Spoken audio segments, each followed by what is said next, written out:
வெளியில நம்மளோட ஆட்கள் 10 பேர் வந்துட்டாங்க. அவங்கள 3 பேரை உள்ள கூப்பிட. அவங்க தான் இந்த பேசஞ்சர்ஸை கொண்டு போய் சேர்க்க போறாங்க. மற்ற 7 பேரையும் என்னோட ஆர்டருக்காக வெயிட் பண்ண சொல்லு. இன்னொரு விஷயம், இந்த அரசாங்கத்தை நாம முழுமையா நம்ப முடியாது. இங்க பாருங்க, நான் என்ன சொல்ல வந்தேன்னா, இவங்க எல்லாரையும் நான் கூட்டிட்டு போறேன். அது எதனாலனா, இவங்க கூட 4 நாள் இருந்ததுல ஒரு அனுபவம் ஏற்பட்டிருக்கு. அந்த உறவு வெறுப்பாவும் இருக்கலாம், விரோதமாவும் இருக்கலாம். ஓகே, வாங்க, நேரா போங்க. போங்க, முன்னாடி போ. போ போ.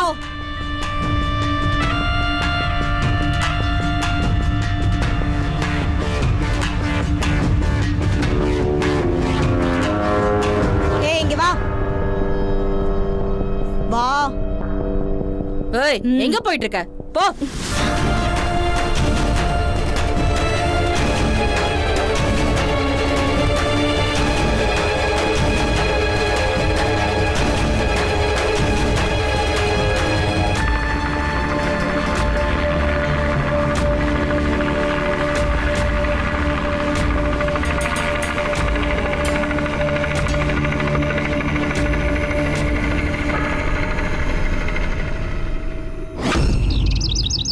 பிரித்தி, நீ ஏன் இப்படிலாம் பண்ணிட்டு இருக்க? என்னங்க, நான் என்ன பண்ணேன்? எனக்கு அந்த கம்பெனிலேருந்து ஃபோன் பண்ணாங்க. எனக்கு வந்து ஜாப் ஆஃபரை வருவாங்கன்னு சொல்லிட்டேன். என்கிட்ட ஏன் ஒரு வார்த்தை கூட சொல்லல நீ? என்னங்க, நான் நல்லா யோசிச்சதுக்கு அப்புறம் தான் இந்த மாதிரி ஒரு முடிவு எடுத்தேன். இப்பதான் மாமா சந்தியாக்கா கிட்ட பேச போயிருக்காங்கல்ல. தீவிரவாதிங்க 10 பேரை ரிலீஸ் பண்ண ஒத்துட்டு இருக்காங்க. அதுல நம்மளோட சூர்யா மாமா, அத்தை, கஸ்தூரி எல்லாரும் வந்துடணும். என்னங்க, கூடி சீக்கிரத்துல நம்ம குடும்பத்துல இருக்கிற எல்லாரும் நம்ம கூட இருப்பாங்க. இன்னைக்கு இந்த வேலைக்கு நீங்க எஸ் ஆர் நோ சொல்ல வேண்டிய கடைசி நாள். அதனால நான் என்ன யோசிச்சேன்னா, இதுக்கு நீங்க கண்டிப்பா எஸ் சொல்லி ஆகணும். அதனால உங்க சார்பான உங்களை கேட்காமலே எஸ் சொல்லிட்டேன். இருந்தாலும் ஒரு தடவை நீ இதை பத்தி நம்ம அப்பா கிட்டயாவது ஒரு வார்த்தை கேட்டிருக்கணும். என்னங்க, நீங்க சொல்றது கூட சரிதான். ஆனா கொஞ்சம் யோசிச்சு பாருங்க. உங்களுக்கு மட்டும் வேலை கிடைச்ச விஷயம் வீட்டுல எல்லாருக்கும் தெரிஞ்சா அவங்க எல்லாம் எவ்வளவு சந்தோஷப்படுவாங்க. நீங்க ஒரு நல்ல வேலைக்கு போகணும்னு குடும்பத்துல இருக்கிற எல்லாரும் ஆசைப்படுறாங்க. என்னங்க, ப்ளீஸ், நீங்க எதை பத்தியும் யோசிக்காதீங்க. நீங்க கண்டிப்பா இதுக்கு தயாராயிடுங்க. முடிஞ்சா இன்னைக்கு அப்பாயின்மெண்ட் ஆர்டர் வரதுக்கு வாய்ப்பு இருக்கு. எப்படியும் குடும்பத்துல இருக்கிற எல்லாரும் திரும்ப வர போறாங்கல்ல. அப்ப அவங்க எல்லாரும் ஆசீர்வாதத்தோட உங்களோட புது ஜாபை நீங்க ஆரம்பிக்கலாம். ஏங்க என்ன யோசிக்கிறீங்க? அட்லீஸ்ட் எனக்காக இல்லைனாலும் நம்மளோட பொண்ணுக்காகவாது கொஞ்சம் அக்செப்ட் பண்ணலாம்ல.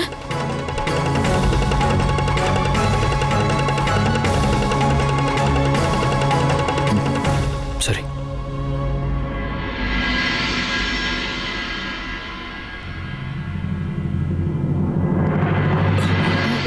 மாமா, மீனாட்சி. ஆமா சந்தியா, இப்பதான் இந்த தீவிரவாதிங்க 10 பேரை விடுவிக்க போறாங்கன்னு எனக்கு தெரிய வந்துச்சு. ரொம்ப நல்ல விஷயம் இல்லம்மா. அரசாங்கம் தன்னோட கடமையை செஞ்சிருச்சு. இப்ப நீ உன்னுடைய கடமையை செய். இங்க பாரு, அந்த 10 பேர்ல சரோஜா, சூர்யா, கஸ்தூரியோட பேரையும் எழுத சொல்லு. நம்ம வீட்டோட 3 பேரும் வந்துடணுமா? அம்மா சந்தியா, இந்த கேஸுக்கு நீதானே பொறுப்பு. உன் கையில தானே எல்லாமே இருக்கு. உன்னால அந்த 10 பேர்ல இந்த 3 பேரையும் சேர்க்க முடியல. எனக்கு நல்லா தெரியுமா, நீ எப்பவும் உன்னோட வேலைய உனக்கு சாதகமா பயன்படுத்திக்க மாட்ட. அதெல்லாம் சரிதாம்மா. ஆனா இந்த ஆபத்து சாமானியமான ஆபத்து இல்லைல்லம்மா. இது உயிர் பிரச்சனை. என்னோட மனைவி, என்னோட பையன், உனக்கும் உறவுதானேம்மா. சரோஜா, சூர்யா, கஸ்தூரி எல்லாரும் எப்படி கஷ்டப்பட்டுக்கிட்டு இருக்காங்களோ. தீவிரவாதிங்க அவங்களை என்ன செய்வாங்களோ தெரியாது. இங்க பாருமா, இது உனக்கு ஒரு இக்கட்டான சூழ்நிலை தான். உனக்கு உன் குடும்பம் மேல கொஞ்சமாவது அக்கறை இருந்தா அந்த 10 பேர்ல நம்ம குடும்பத்தை சேர்ந்த 3 பேரையும் சேர்த்துரு. நீ என்னமோ பண்ணு, நீ ஏதாவது பண்ணி இதை செஞ்சே ஆகணும். நீ எனக்கு சத்தியம் பண்ணு, எனக்கு சத்தியம் பண்ணி கொடுமா.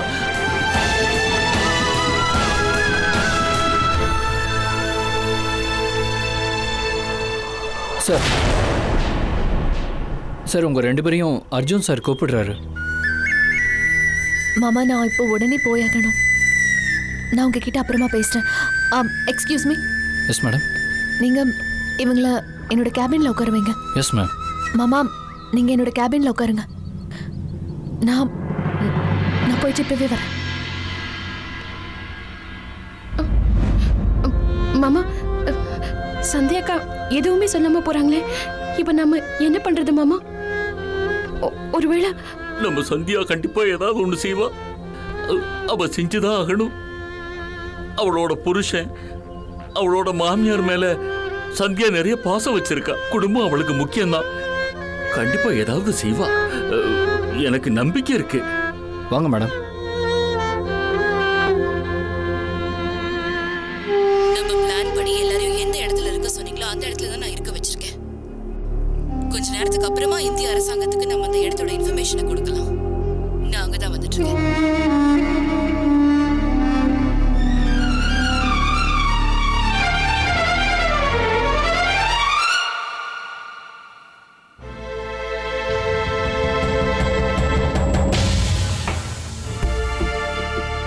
ரிலீஸ் பண்ண உங்களோட லிஸ்ட் இது.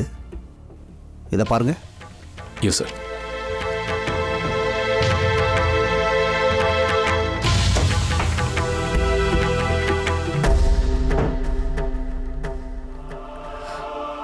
ஜெயஹிந்த் சார். ஜெயஹிந்த். நான் என்ன சொல்ல வந்தேன்னா, நம்ம டீமோட என்னாச்சு sir? Sir is everything okay?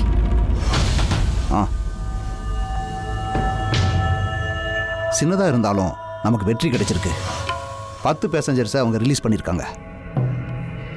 அவங்க நம்ம யூனிட்டோட சேஃபாக இருக்காங்க. இது ரொம்ப நல்ல நியூஸாக இருக்கு சார்.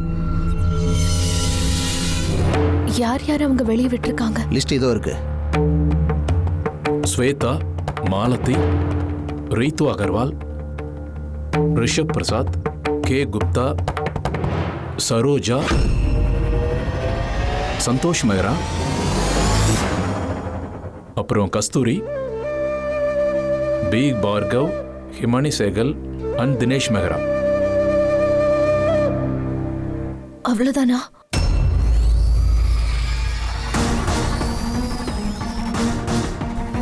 மிஸ்டர் அர்ஜுன், நாங்க உங்களோட 10 பேசஞ்சர்ஸ் அனுப்பி வச்சு நாங்க நம்பிக்கையானவங்கன்றத ப்ரூவ் பண்ணிட்டோம்.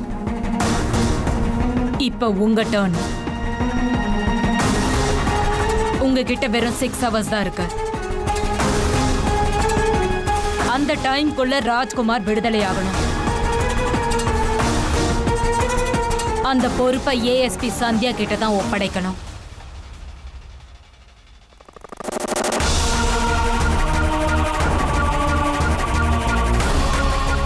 ஏன் சந்தியா தான் வேணுமா? அர்ஜுன் சார், அது என்னன்னா சந்தியாவோட குடும்பம் எங்க கட்டுப்பாட்டுல தான் இன்னும் இருக்கு. அதாவது அவளோட புருஷன், அவ மாமியார். இது பொதுவானதுதான். அவங்க பாதுகாப்புக்காக ஏஎஸ்பி சந்தியா அவளோட எந்த புத்திசாலித்தனத்தையும் காட்ட மாட்டா. அப்புறம் இன்னொரு விஷயம், சந்தியா கூட ஏதாவது வெப்பன் அனுப்புற முட்டாள்தனத்தை பண்ணிடாத.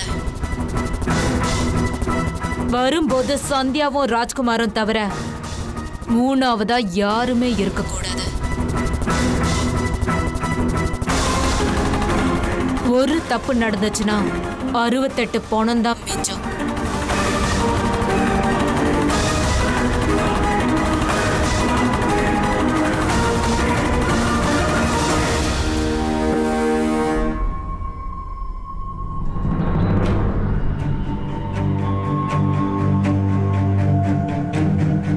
சார், இதுதான் டெரரிஸ்டோட டிமாண்ட். அவங்கள நம்புறதை தவிர இப்போதைக்கு வேற வழியே இல்லை. அதனால இந்த பிளானோட முக்கியத்துவம் இன்னும் அதிகமாக இருக்கு சார். நீ சொல்றது சரி சந்தியா. நம்மகிட்ட டைம் ரொம்ப கம்மியா இருக்கு. அவங்க நமக்கு 6 மணி நேரம் தான் கொடுத்துருக்காங்க. ஹெலிகாப்டர் உங்களை இங்கிருந்து அங்கே 5 மணி நேரத்தில் கூட்டிட்டு போவோம். உங்க 2 பேரையும் நான் ஹெலிபேட்ல வந்து பார்க்குறேன். நான் சொல்றது புரியுதுல்ல? Okay sir. All the best officers. All the best officer. Jai. Jai Hind.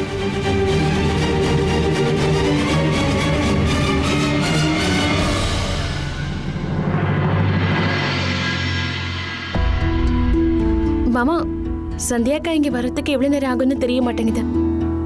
எனக்கு ரொம்ப கவலையா இருக்கு. நீங்களும் காலையில இருந்து எதுவுமே சாப்பிடல. நீங்க இப்படி எதுவுமே சாப்பிடாம இருந்தீங்கன்னா உங்களுக்கு உடம்பு முடியாம போயிடும்.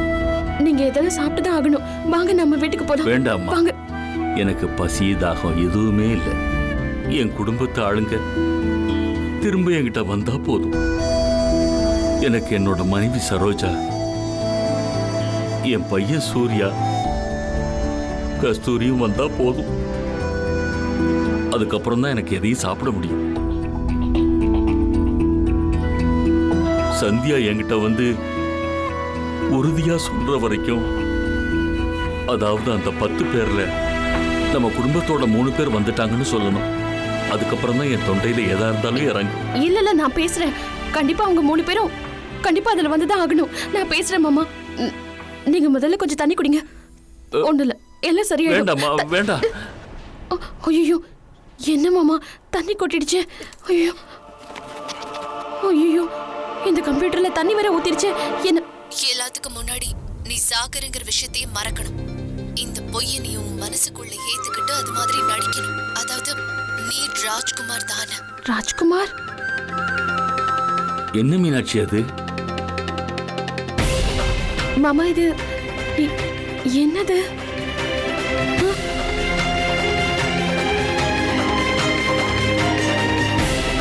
அப்ப சரி, நான் ஜாகிர மறந்துட்டேன். எனக்குள்ள இப்ப ராஜ்குமார் வந்துட்டா. சந்தியா, உன்னோட பேரு? ராஜ்குமார். Date of birth? ஜனவரி 1970. நீ செஞ்ச முதல் குற்றம்? நான் 3வது படிக்கும்போது சந்தியா, கோவம் வந்து ஸ்கூல் டீச்சரோட மண்டையை உடைச்சிட்டேன்.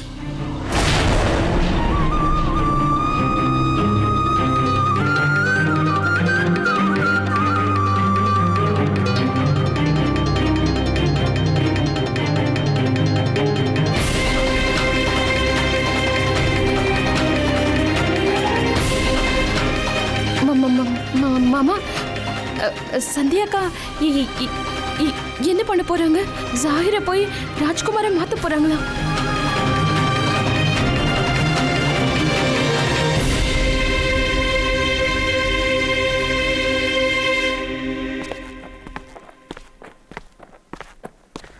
என்னாச்சு சந்தியா?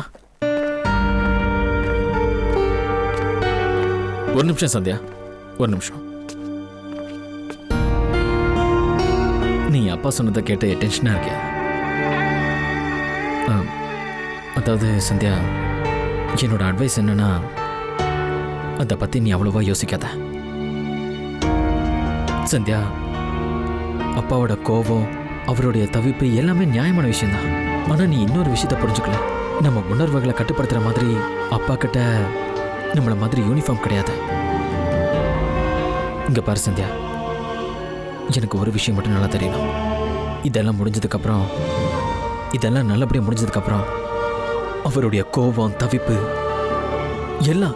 எல்லாமே மறைஞ்சிடும். சந்தியா மருமக மேலே உயிரை வச்சிருக்காரு. நீ வேணா பாரு, எல்லாரை விட அவர் தான் உன்னை அதிகமாக பாராட்டுவார். ஜக்கீர், இப்போ எனக்கு என்னோட தோளை தட்டுறவங்க பற்றி கவலை இல்லை. என்னை புகழறவங்களை பற்றியும் எனக்கு தெரியல. நான் இப்போ நினைக்கிறதெல்லாம் அப்பாவி மக்கள் எல்லாரும் அவங்க வீட்டுக்கு பத்திரமா போய் சேரணுங்கிறது மட்டும்தான். அவங்க குடும்பங்கள் சந்தோஷமா இருக்கணும். இதை தவிர எனக்கு வேற எதுவும் வேண்டாம். அது போதும் எனக்கு.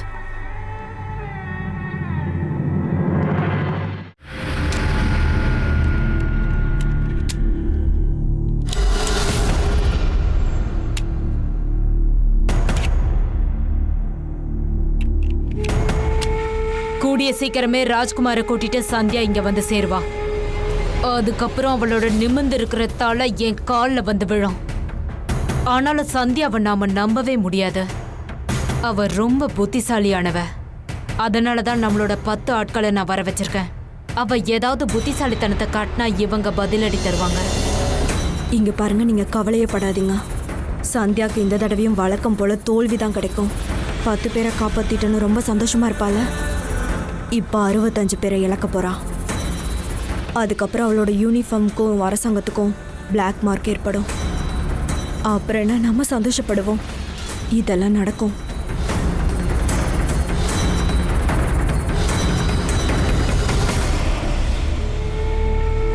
இந்திய அரசாங்கம் எங்க கண்டிஷன்ஸை ஒத்துக்கிட்டாங்க. இன்னும் 6 மணி நேரம் தான். அதுக்கப்புறம் எல்லாரும் சுதந்திரமா ஆயிடுவீங்க.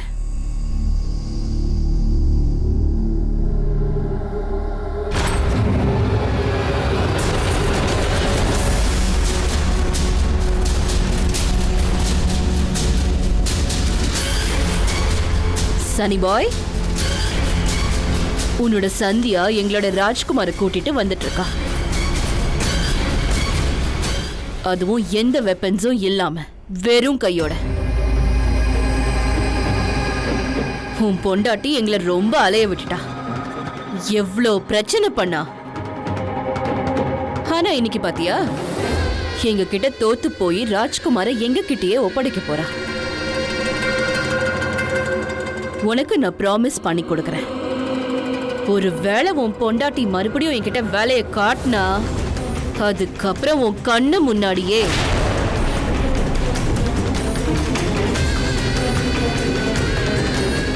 அவளை கொன்னுடுவேன்.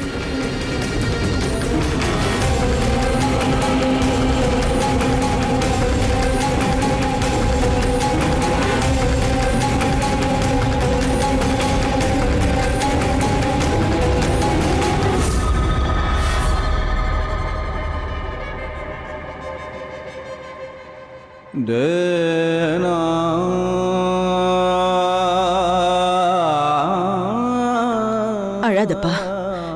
இப்ப நீதானே சொல்லிக்கிட்டு இருந்த, தைரியத்தை இழக்காத.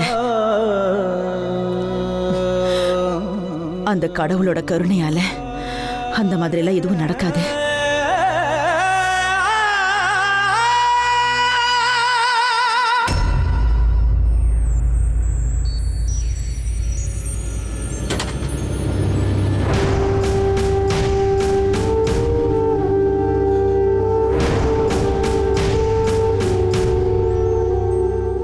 தீவிரவாதிங்க விடுவிச்ச 10 பேர்ல சூர்யா, கஸ்தூரி உன் மாமியா இருக்காங்களா? நான் உங்ககிட்ட தான் கேட்டுக்கிட்டு இருக்கேன். பதில் சொல்லு. மாமா, அது வந்து நான். சந்தியா, நீ செய்ய போற இந்த காரியம் ரொம்ப தப்பானது. இதை நான் உன்னை செய்ய விட மாட்டேன்.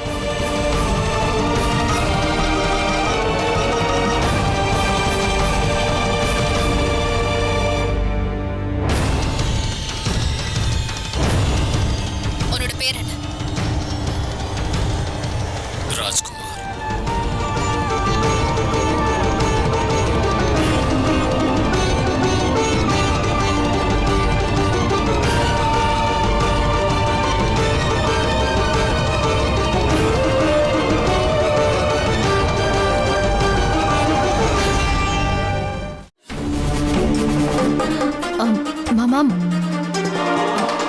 அது வந்து நீங்க பார்த்தது எல்லாமே, அதை பத்தி நான் உங்களுக்கு அப்புறமா சொல்லி புரிய வைக்கிறேன். நான் தப்பா எதையுமே செய்யல. ஆனா இப்போ என்கிட்ட சுத்தமா டைம் இல்லை. நான் சீக்கிரம் போயாகணும்ப்பா. ஒரு நிமிஷம் சந்தியா.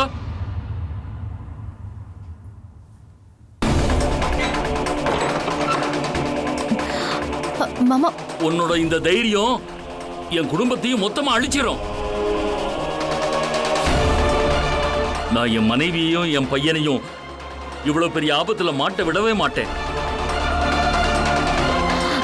மாமா, நான் உடனே கிளம்பி ஆகணும். நான் உங்களுக்கு கெஞ்சி கேட்டுக்கிறேன் மாமா. என்னோட வழியை இன்னும் கடினமாக்கிடாதீங்க. என்ன போக விடுங்க மாமா. I'm sorry. நான் இப்போ போறேன். எப்படி நான் உன்னை போக விடுவேன்? நீ செய்ய போற இந்த காரியத்துல ஒருவேளை ஒரு சின்ன தப்பு நடந்தாலும், ஒரு சின்ன தடுமாற்றம் நடந்தாலும், நான் என்னோட குடும்பத்தை இழந்துருவேன். மத்தவங்களுக்கு கவலை இருக்கோ இல்லையோ, ஆனா நான் இந்த குடும்பத்தோட தலைவன். இந்த குடும்பத்தோட தலைவனா இருக்கிறதுனால இந்த குடும்பத்தை காப்பாத்துறது என்னோட கடமை. இன்னைக்கு நான் என் கடமையை நிறைவேற்றாம விட மாட்டேன். நல்ல வேளை தெரிஞ்சோ தெரியாமலோ இன்னைக்கு நீ செய்ய போற காரியத்தை தெரிஞ்சுக்கிட்ட. இல்லைன்னா எனக்கு இந்த விஷயம் தெரிஞ்சிருக்காது. நீ பேரும் புகழும் அடையிறதுக்காக என் குடும்பத்தையே அழிக்க துணிஞ்சிட்டல்ல.